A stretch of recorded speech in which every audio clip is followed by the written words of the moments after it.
Hi everyone, welcome back to my channel Kanthi talks. పప్పు బీరకాయ కాంబినేషన్లో అరటికాయ ఫ్రై ఒక్కసారి ఎప్పుడైనా తిన్నారా? నేను ఇవాళ ఆ రెండు కాంబినేషన్ రెసిపీ చూపిస్తున్నాను, ఒకసారి ట్రై చేయండి. ఇక్కడ నేను 2 బీరకాయలు తీసుకున్నాను, దాన్ని కట్ చేసుకొని నీట్గా వాష్ చేసుకొని పప్పు ఉంది కదా 1 గ్లాస్ పప్పులో వేసానండి. సో అలాగే 3 పచ్చిమిరపకాయలు యాడ్ చేసుకొని ఒక 2 కప్స్ ఆఫ్ వాటర్ అయితే యాడ్ చేశాను.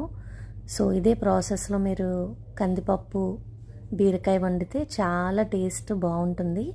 సో నేనైతే ఒక 4 విజిల్స్ కుక్కర్లో పెట్టేశాను. సో చూసారా, లో ఫ్లేమ్ మీద మనం కుక్కర్లో వీటిల్ని బాగా ఉడికించుకోవాలి. సో అలాగే నెక్స్ట్ పోపు కావాల్సినవి కరివేపాకు, ఎండుమిరపకాయలు, అల్లం వెల్లుల్లి, మినపప్పు, పచ్చిశనగపప్పు, ఇంకా కొన్ని జీలకర్ర, ఆవాలు ఇవన్నీ వేసుకొని మనం పక్కన పెట్టుకుందాం. ఇప్పుడు పప్పును బాగా మెదుపుకొని అందులో కావాల్సిన ఉప్పు, అలాగే మీకు కావాలంటే చింతపండు కూడా యాడ్ చేసుకొని ఈ పోపు దినుసులు అందులో వేసుకోండి. సో సాల్ట్ కూడా కొంచెం చూసుకుని యాడ్ చేసుకోండి. ఇప్పుడు దీన్ని మనం పక్కన పెట్టేసుకుందాం. సో దీనికి కాంబినేషన్గా అరటికాయ ఫ్రై, అది మసాలా లుక్ అండి. ఎలా అంటే ఎంత బాగుంటుందంటే ఒకసారి ట్రై చేయండి. అరటికాయ ఎలా చేయాలి, డిఫరెంట్గా తినాలి అని అనుకునే వాళ్ళ కోసం ఈ అరటికాయ ఫ్రై అయితే ఒకసారి ట్రై చేసి చూడండి. సో పప్పు బీరకాయ అయితే రెడీ అయిపోయిందండి. కాంబినేషన్ కూడా చాలా బాగుంటుంది. సో నెక్స్ట్ మనం అరటికాయలు అయితే ఫ్రై చేసుకుందాం.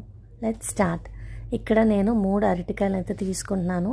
దీనిపైన మనం పీల్ చేసేసుకొని అలాగే దాన్ని కట్ చేసుకొని కొంచెం పెరుగు యాడ్ చేసుకున్న వాటర్లో దీన్ని వేసుకుని అలాగే కొంచెం సాల్ట్ వేసుకొని పక్కన పెట్టుకుని, ఎందుకంటే అరటికాయలు మళ్ళీ బ్లాక్గా అవ్వకూడదు కదా. ఇప్పుడు అలాగే ఒక బాండి పెట్టుకొని అందులో కొంచెం ఆయిల్ వేసుకుందామండి. సో ఏదైతే వాష్ చేసుకున్నామో అరటికాయలు ఇందులో వేసేసుకుందాం చిక్. నెక్స్ట్ ఇంకా కొంచెం మనం గరం అంటే మీకు మసాలా అన్నది ఇందులో యాడ్ చేసుకుందామండి.